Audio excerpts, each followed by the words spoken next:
அப்பவும் இப்பவும் எப்பவும் சென்னை அதிரடி கலெக்ஷன் சரவெடி celebration. GT Holidays, South India's #1 travel brand. You know you are special when you're with GT Holidays. பழைய நகையை கொடுத்து ஒயிட் 11 மந்த்ஸ்ல அதே அடைக்கு புது நகையை எடுத்துக்கோங்க. எக்ஸ்ட்ராவா ₹1 தர வேண்டாம். Magic old gold exchange. இந்தியாவின் தலைநகரான டெல்லியின் தெற்கு வசந்த்கஞ்ச் பகுதியில் அமைந்துள்ளது புகழ்பெற்ற ஆசிரமம். இந்த ஆசிரமத்தின் தலைவராக சுவாமி சைதான்யானந்த சுவாமி இருந்து வருகிறார். இந்த ஆசிரமத்திற்கு உட்பட்டு Shri Sarada Indian management institute என்ற கல்வி நிறுவனம் இயங்கி வருகிறது. கடந்த 2010ஆம் ஆண்டு தொடங்கிய இந்த கல்வி நிறுவனத்தில் பொருளாதாரத்தில் பின்தங்கிய ஏழை மாணவிகளுக்கு ஸ்காலர்ஷிப் அடிப்படையில் கல்வி கற்கும் வாய்ப்பு வழங்கப்பட்டு வருகிறது. இந்நிலையில் இந்த திட்டத்தில் கல்வி கற்று வந்த 15க்கும் மேற்பட்ட மாணவிகள் தாங்கள் பாலியல் துன்புறுத்தலுக்கு உள்ளாக்கப்பட்டதாக பகிரங்க குற்றச்சாட்டை முன்வைத்துள்ளனர். மேலும் ஆசிரம தலைவராக இருந்த சுவாமி சைதான்யானந்த சரஸ்வதி ஆபாசமாக பேசுவது, வாட்ஸ்அப் குறுஞ்செய்திகள் அனுப்புவது மற்றும் உடல் ரீதியாக கட்டாயப்படுத்தி தொடர்பு கொள்வது என்று பல துன்புறுத்தல்களை கொடுத்ததாக கூறியுள்ளனர். அத்துடன் 3 பெண் ஆசிரியர்கள் மற்றும் நிர்வாகிகள் சிலர் தங்களை பிளாக்மெயில் செய்ததாகவும் சுவாமி சைதான்யானந்த சரஸ்வதியின் ஆசைக்கு இணங்கும்படி வற்புறுத்தியதாகவும் கூறியுள்ளனர். இந்த விவகாரம் பூதாகரமாக மாறியதை அடுத்து டெல்லி தென்மேற்கு மாவட்ட காவல் துணை ஆணையர் அமித் கோயல் தலைமையில் விசாரணை நடத்தப்பட்டு வருகிறது. அதில் 30க்கும் மேற்பட்ட மாணவிகளிடம் அறிக்கைகள் பெறப்பட்டதில் 17 மாணவிகள் சுவாமி சைதானந்த சரஸ்வதிக்கு எதிராக குற்றம் சுமத்தியுள்ளனர்.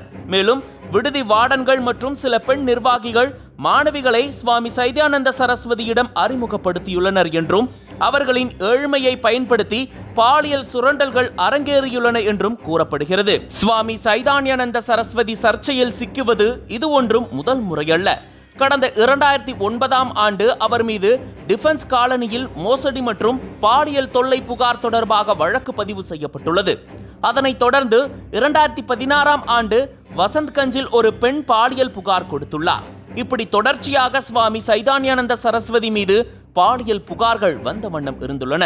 இந்நிலையில் தற்போது 15க்கும் மேற்பட்ட மாணவிகள் அவர் மீது பாலியல் குற்றம் சுமத்தியுள்ளனர். அதன் பேரில் அவர் மீது பாலியல் துன்புறுத்தல் உள்ளிட்ட பல வழக்குகளை பதிவு செய்துள்ள போலீசார் ஏற்கனவே உள்ள வழக்குகளையும் தூசு தட்டி எடுத்துள்ளனர். இதனிடையே தலைமறைவாக இருக்கும் சுவாமி சைதானந்த சரஸ்வதியை தனிப்படை அமைத்து தேடி வருகின்றனர். அதே சமயம் அவர் வெளிநாடு தப்பி செல்லாதவாறு லுக் அவுட் நோட்டீஸ் வெளியிடப்பட்டுள்ளது.